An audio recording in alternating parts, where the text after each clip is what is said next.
As faculty and staff, we have a responsibility to ensure that all learners can be successful in our classrooms. Part of this responsibility includes creating a safe environment for learning and creating an environment that is inclusive to all learners. Join us as we explore what does it mean to create an inclusive classroom with Dr. Julie McCown, Associate Professor of English, and Dr. Scott Knowles, Associate Professor of Theater History.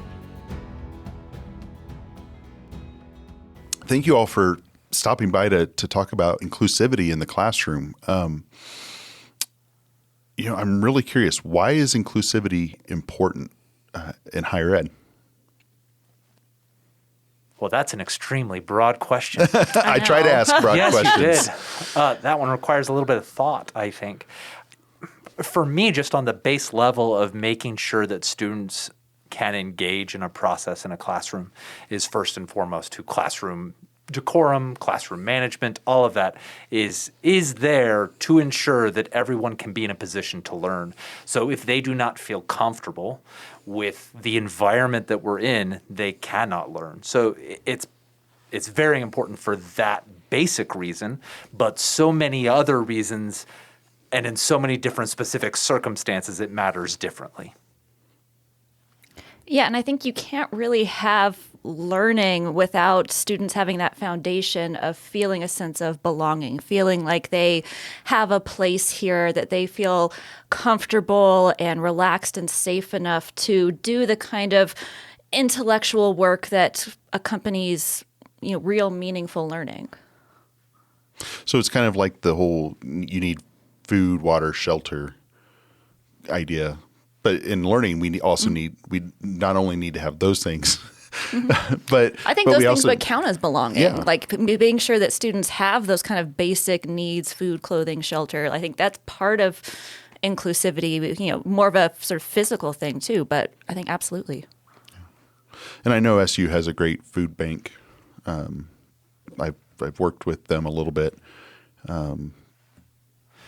to help students get that. But when it comes to the classroom environment, what steps do you take to make the environment inclusive? Well, so for example, about the food bank, we don't necessarily always know what our students need. And unless they are comfortable enough talking to you about what it is they need, you're never going to be able to help them get that. So when we talk about food insecurity, an inclusive environment does not mean that I, the professor, need to provide food for all of my students, although I do that upon occasion. Like that does happen. I provide some muffins, treats, candy bars, whatever the case might be. But what it does mean is hopefully, and I actually have this as part of my inclusion statement, that if a student is food insecure or worried about housing or something is going on outside their life, that they can come and talk to me. And I also make it clear in that I will try to help them to the best of my ability. And one of the ways that we can help is making sure that you as a faculty member know how the food bank operates. So when that student comes and tells you, I can't afford food, I can't eat, that's why I can't focus in class or I'm falling asleep all the time or whatever the case may be, you can say, hey, here's a resource. There's a food bank here, and you are a perfect candidate for that. So let's take you down there and get you set up with some food so you can eat. So knowing about those other resources outside and within the institution, but outside in the larger Cedar City community, is a great step forward in trying to create an inclusive environment. But the first step is the student has to trust you enough to be able to tell you that, because that is not an easy thing to come up to somebody and say, I'm food insecure, or I am starving to death, I don't have food, or I don't have housing, or I can't get medical care, or the medical care I'm getting is homophobic and is treating me awfully and I don't know what to do. You have to build a rapport and a relationship in the classroom with those students in order for them to feel safe enough to come to you. And then when they come to you, you have to actually be able to help, which does take a little bit of work on our part. And I think that's a great point, that they have to feel comfortable, but then you also have to know the resources to assist them. So one can't happen without the other. It's great if you know the resources, but if they don't feel comfortable, it doesn't mean anything. And if they come to you and you don't know the resources, it doesn't mean anything. Yeah, I have a list of resources that I put on a Canvas page. So the first intro module that has like the syllabus, my info, all of that information. I also have a separate page that just lists all of these different resources, both on-campus resources, but then community resources. Because then if a student doesn't feel comfortable coming to me and saying, I'm food insecure, or I'm having this issue, they can at least access that list and find help that way. So Yeah. I kind of, and then it's also if a student does disclose something to me, I have ready in my Canvas shell, I can just click and be like, oh, well, here's this resource, and let's, find out what that's going to get you the help that you need. Access points. Yes. Also very important to inclusion, making sure that students can access information multiple ways to get what they need, whatever that happens to be. I think that would be great to, if you're willing to steal your page and put it out into the Canvas community, because we can make it to where just SEU faculty can download that page of resources and share that in their courses. And I think it's important for SEU faculty to know that regardless of your modality, you get a Canvas shell. Yeah, absolutely. So if you're teaching face-to-face, you get a Canvas shell. It's your choice how you use it, but that might be a great place to throw in your syllabus and throw in or those resources for students as well. So Yeah. I know both of you have presented on inclusivity and inclusiveness in the classroom. What are some things that you've seen faculty do, either here at SU or elsewhere, that really stand out to you as ways that either built that rapport with the student so that they felt comfortable coming to the professor? Because I know we've had conversations where even something as simple as office hours intimidates students because they think, oh, office hours, that means the professor's working. I shouldn't bother them. When it's the complete opposite, that's what that time's meant for. So what have you seen in other institutions or here at SU that stand out to you as great ways to help build that rapport or create that sense of safety in the classroom? I think that speaking to that hesitancy that students often have, to come to office hours, I know I have done this, and I know others in the English department have done this, where you just require sort of a low stakes assignment where they have to come meet with me one-on-one. And I'll usually cancel up to a week of classes. And instead of actually having class that week, it's you'll just sign up for a 10 or 15 minute conference and come meet with me. And giving that kind of external incentive of this is part of your grade, but it's not that scary. Then that gets the student into my office, and then they'll realize, oh, this is what it is. This isn't that scary. I like your office. You have cool stuff on your walls. And so it kind of helps break down that barrier of it doesn't seem so intimidating to come. So I think having that external incentive just to initially get over it is, especially for, freshmen, sophomore students, I think can be really helpful. That's a great one. I do that with a few assignments in different classes, but not all the time. Some of the most basic things that you hear about in education actually, in my opinion, matter the most. Learning the students' names goes a really long way. I didn't even think to say that because that's so obvious to me, but it's true. It matters a lot. If you aren't making an effort to actually remember your students' names, and I usually, my mode of teaching, I'm very self-deprecating. That's kind of who I am in the classroom. I deprecate myself in order to get the students to laugh and become more comfortable. So I make fun of myself when I forget the name, and that also helps make them more comfortable with correcting me if I get something wrong, right? And that's kind of something that I think is important. Because part of the boundary is, professors, they're educated and they have all the power and everything else. So little things like that go a long way to humanize a professor. And I think that helps with inclusion because then the students see you not just as this monolithic idea of educator who is big and scary. And to be perfectly frank, my freshman students all think I'm terrifying. And then by the time they get to their junior year, they're like, no, Scott is a cinnamon roll. We can roll right over him. It's not a problem. And they'll be fine. And they get there eventually. But I scare them initially. I don't know why, but apparently I do. And it's just so hard to strike the balance between the professionalism of everything as well as the I'm a person and it's okay to be a person here of it that is everywhere in there as well. So anything you can do to humanize yourself, I always like to jump on self-deprecating. I actually offer extra credit for people to find typos in Canvas courses or assignments or whatever I give them. And then they give me the typos and they think I'm going to be like offended and upset. It's also a great time to model, hey, everybody makes mistakes, and that's all right. What I don't tell them is that I leave a lot of them in there intentionally because it's been years at this point, so they're all fixed. I have to manufacture it a little bit now, but that's okay. Right. And then they fix it and get a few extra credit points and realize, oh, he makes mistakes too, and that's all right. And we can correct each other, and maybe that's a good thing. It also helps to model that kind of behavior. So I do a lot of things like that, but names, really the stupid basic things that they tell you to do.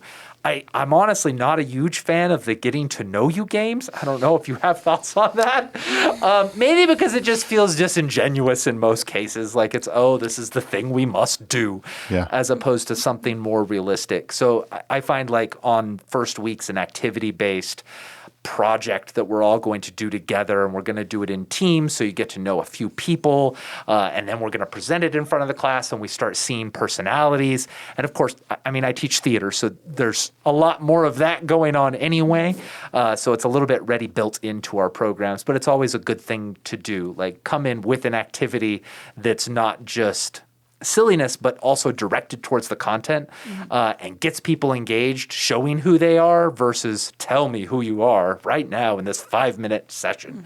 So I like those kinds of things too. Yeah, the get to know you. I teach a lot online, and so I try to do something different with my introduction discussion, just because it's the whole, what can we do different, you know? But I think you brought up a really good point, is that safety can also be student to student interactions. It's not necessarily always faculty to student that can create that safe environment, but if they get to know others in their class, especially your freshmen who come in afraid or whatever, and thinking about it in terms of how can I help those students make connections to other students so they feel like they belong here at SUU. And we see, I know that we're bringing in Peter Felton as our guest speaker for our learning and development in August. And his big thing is it's not always the faculty member's responsibility to make those connections, but to help students make those connections between each other. So I think that's important.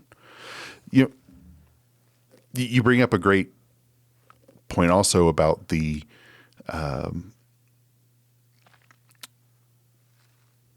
getting to know you activities, and when students kind of see through that and are like, oh, that thing again. This is the third time I've done it in the third class I've had today.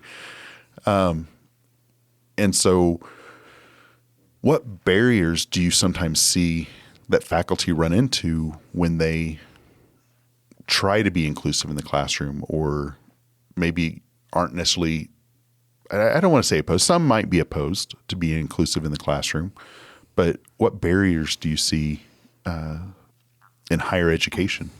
One thing that just kind of springs to mind as a possible barrier is, I know a lot of professors, and I'm often sometimes guilty of this myself, we don't want to relinquish any control. Like, we're sort of control freaks. We want to be in control, sort of, not puppet master sounds bad, but like, sort of just, controlling everything that's happening. And I think a lot of times being inclusive is trusting our students more, is ceding some of that control to them. And that can be a sort of counterintuitive move. It can also feel scary to let students sort of dictate some of the things in class, or let them, I often have very sort of free-form discussions in my classes, and sometimes students take those discussions in really weird rabbit paths. And like, sometimes that's excellent and awesome, and it has like way better conversations than I could have ever engineered myself. And sometimes they're honestly a bit of a train wreck, and that's just kind of what happens when you are offering that sort of control to students. But you just have to sort of trust in the process and trust in them as people, and people who want to be engaged and learn with each other. Another thing that I do, and I don't do it in every single class, And sometimes I do it as a triage sort of situation when a class is going in a bad direction. As a community that's coming together to discuss topics over and over and over again. And that's a collaborative contract, which is another tool, or a social contract. There's a bunch of different names for it. And I let the students do that. They get to decide what the rules are. And boy, do they love to decide what those rules are. If we miss something, I am often like, let me throw up another one you might not have thought of that we should all think about. My favorite, and as I'm sure this podcast will play out, I talk too much. And I tell my students this. I talk too much. And when I go to meetings, I write at the top of my notepad or on my computer screen, whatever I'm taking notes on it, in big letters, WAIT, which stands for Why Am I Talking? I like that. I'm going to use that. It's a great thing. And when I see it, I remember, this isn't all about Scott. Maybe other people have things to talk about.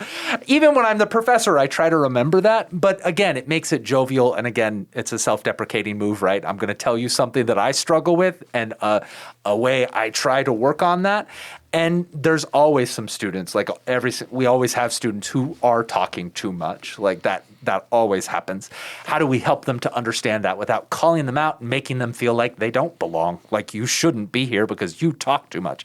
Well, I talk too much too. Let me teach you some things I learned about that have helped me become a better person for everyone. And off we go. And see, right now is when I would look down and say, shut up. You should designate a student with a sign for you. There you go. And just in class, they can hold it up. Ooh, I would have to trust that student a lot, right? But that would go to building that inclusion. It would, but say, it makes me nervous to your point about, don't take away my control. I have the microphone. Well, I know that the sage on the stage approach is very common in education, whether it's K-12 or higher ed. I came from the K-12 world, and it's hard for an instructor at any level to take that step back and let the students lead. How did you learn to do that and take that step back, or how you're still learning to do that? For me, some of it was just built, I was fortunate enough, that was just built into how I was trained to teach in my doctoral program and my master's program, both sort of explicitly in pedagogy classes, but then also watching professors that I admire, watching how they teach and seeing how they would, be sort of ceding that control to students, or, not always being the sage on the stage kind of a person. But then I've also seen, just with colleagues, seeing what they're doing with sort of alternative models of instruction. A big thing, at least in English and in literature, is the blank syllabus. I don't know if y'all have heard of the blank syllabus, where, you just leave spaces open in your course schedule and students get to select the texts that we're going to discuss and look at. And I think that's another way, if you're not someone who necessarily wants to, turn over a lot of the discussion to a student, you can turn over text selection to students, and that's still giving them that choice or giving them that kind of degree of agency to kind of direct the way that the classroom goes. So some of it was, how I was taught how to teach, and some of it is just, seeing what other colleagues are doing and going, oh, that's really cool. I'm going to incorporate that. So I know that you bring up the syllabus. Dr. Kramer, Bree Kramer, and Jen McKenzie both did a presentation 3 years ago at one of the learning and development events about making the syllabus inclusive. I've tried a few of those things with the late policy, you know what, I'm not going to put a late policy in. Our first activities could be you all figure out what you think would be appropriate and we'll go from there. What other suggestions would you have on making the syllabus inclusive beyond leaving blanks or providing links to resources, things like that? Flexible deadlines, kind of going to your point you were speaking of, flexible deadlines, I think, have been something I've started doing in the last year or so. And I think having that flexibility, and students have really responded well to that. I've had multiple students go out of their way to tell me that flexibility helps me tremendously. And it's usually, sometimes depending on the assignment, it might be an extra 2 to 4 days grace period. Other times it might be, oh, you have a week to get it in. But having that sort of explicitly stated flexible deadlines in your syllabus, I think goes a long way to kind of both easing students' anxiety, which helps them, perform better, but then they also feel like it's better able to fit into their lives. Because of course, I always tell my students, like, I know my class is not the only thing you have going on in your life. You have other classes, you have you have jobs, sometimes multiple jobs, you have families. There's a lot of obligations besides just my class, and I'm always mindful of trying to help students succeed, knowing that they have a bajillion other things going on besides just me and my class. I don't do quite the flexible deadlines because for some reason my theater students will just turn it in on the last day of that flexibility, That's seemingly true. no matter what I do. But what I do instead, which is just another alternative to the exact same thing, is I explain the world of extensions, how to ask for one, and also that you can ask anyone for one. This is a thing that doesn't just work in my class. Like it's kind of like the shadow syllabus thing, where some of our students come in and they know that because of life experiences, and some of our students come in and they don't know that at all. They've never even heard of an extension. They didn't know it was a thing that existed.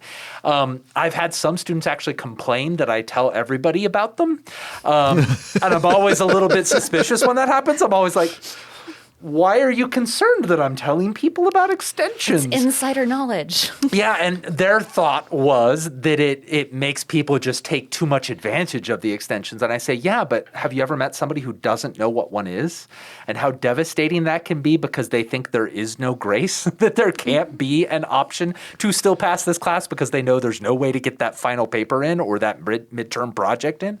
And then they usually come around to it. But it's educating people who have no idea how university works and letting them know that extensions are a thing. You can ask other professors for them. They might say no, but they might say yes. And you're always like, there's no rule against asking. Like, you can ask. I would say, what's the worst that happens? You get told no. Yep. But I think even worst. beyond higher education, I think teaching, especially the sort of traditional college student, 18, 19-year-old, they're not always great at advocating for themselves. And so I think doing things like extensions and walking students through how to ask for extensions and how to handle that, that's a really important life skill for anyone, especially speaking back to inclusivity. Like, part of inclusivity is like, being able to say, this is what I need. This is what is going to help me succeed. And so I love that you kind of walk your students through, here's how to ask for an extension, not just from me, but from any professor on campus. And they do have to be reminded. Like, I have a step process, right? Like, you have to email me the thing. I don't necessarily need to know why. If you want to share it, you can. But you can also just say, I've had some personal things come up, and I'm not going to be able to get that assignment in. And then the most important part, so that I have fewer emails, is you must tell me when you can turn it in. Like, tell me that, because then I can just say yes. And then we're done, and we don't have to do it back and forth.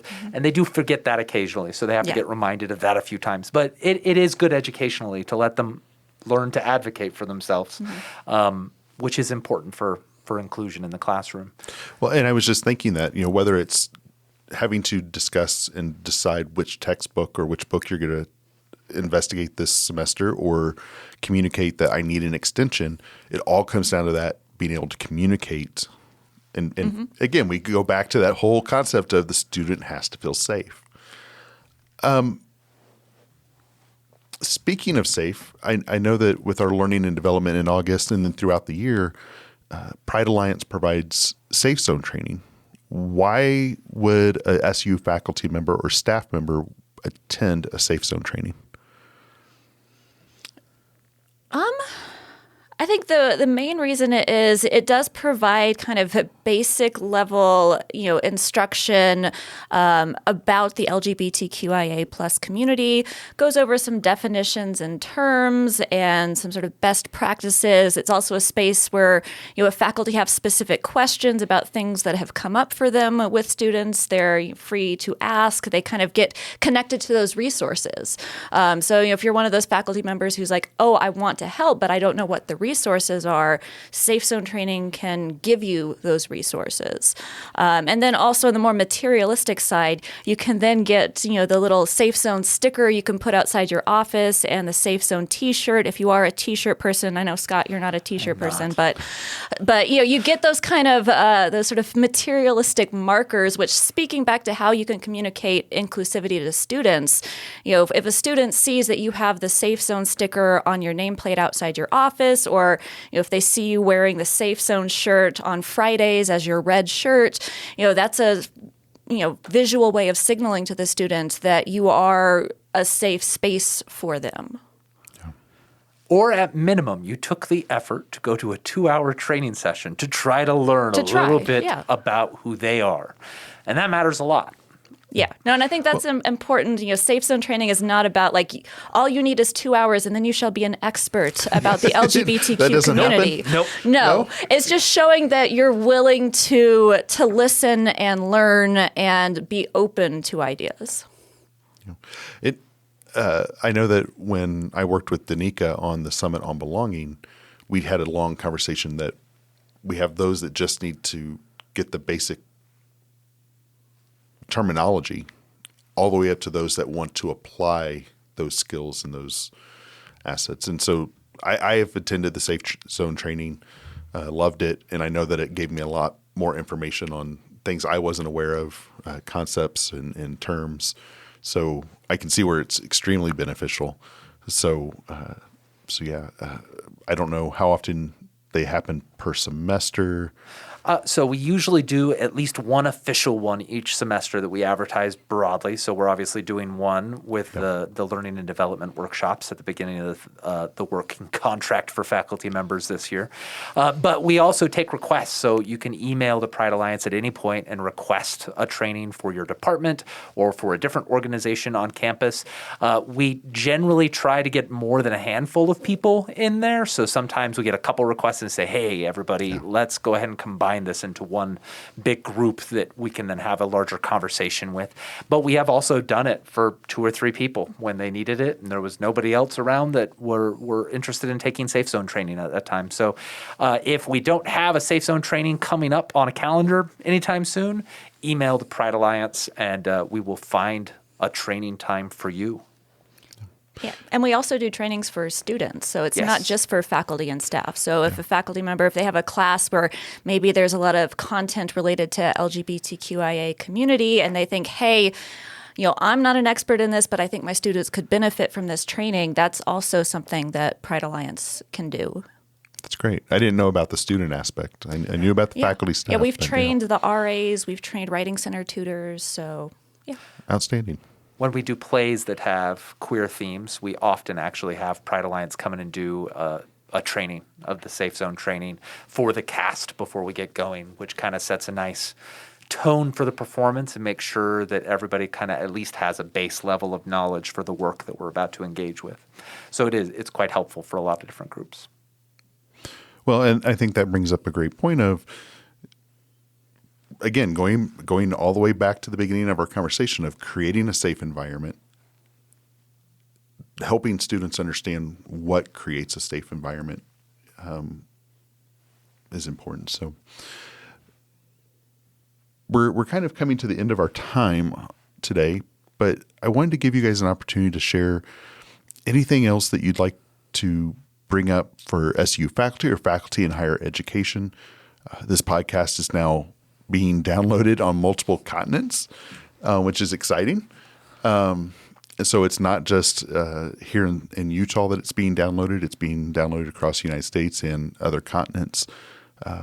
So I'm really curious, what else would you provide to higher education as to the importance of inclusivity in higher ed, in the classroom, or any other thoughts you have, I guess? This is where I'm going to wait. So much about inclusion for me comes down to a couple of key ideas. One of them is empathy, that we care about the people that are in our world, whether that's our students, our colleagues, our larger community, whoever it is, that we actually care about other people, A. And then B, that we are willing to listen to people that are different than ourselves. Hear them out and have genuine conversations, not conversations where we're trying to catch somebody off guard or where we're trying to prove you're wrong and I'm right or anything like that, but a genuine conversation where I care about that person, even when their beliefs or thoughts or even actions don't necessarily match my own. How do I communicate with them? How do I listen to them, figure out their position, and hopefully help them figure out my position and maybe grow together? I think empathy and then making sure you listen is very important. No, I love that. That was such a great answer. I'm tempted to just be like, ditto, same. But to add something else to kind of bring it back to the classroom, bring it back to, what you're actually teaching, I would also say, inclusivity also comes up in actually what you're teaching, the subjects you're teaching, the voices, the scholars, the researchers that you're citing or having students read. So I think that's always a good recommendation. Look at your syllabus, look at the books, the assignments you're giving students, and make sure there's a variety of voices, a variety of backgrounds and experiences in what you're sharing with students, because that's another kind of key concept. You can create that warm, inviting environment where students feel safe, but if you have a very homogeneous reading list, that's going to be doing students a bit of a disservice. Completely agree. And that's something I know with my online teaching courses I've tried to do. But it can be tough. It's not tough. an easy, especially when it's easy for me to say as an English professor because I can diversify the literature I'm teaching a lot more easily than I would imagine a chemistry professor. That might be a bit of a larger task for them to tackle. But there are opportunities out there. Absolutely. I think that's the important thing to remember and it's not something you should just overnight all of a sudden everything's revamped in one night. Yeah, it takes time. Even just making tiny incremental changes. So It's not like you have to overhaul your entire syllabus, your entire reading list in one fell swoop, but maybe swap out one reading for a different one and then slowly kind of build that diversity in your syllabus. Great. Well, thank you both for taking the time today to talk about inclusivity. For those listening, if you're at SU, be on the lookout for the Pride Alliance Safe Zone trainings, as well as other opportunities through CTI to learn about how to make a syllabus inclusive or just other inclusivity trainings that are going to be offered throughout the year. And Danika's Summit on Belonging. There's so many opportunities just to learn. And again, you may not go out and implement those ideas immediately, but it'll give you ideas to think about and do small increments. Thank you both. Thank you. Yes, thank you so much. Thank you for joining us on our conversation about inclusive classrooms. In our next episode, we're going to continue our conversation with Dr. Julie McCown about AI, artificial intelligence, ChatGPT, Bing AI, and Claude. We're going to explore what does that mean in higher education going forward, and should we be afraid of it or embrace it?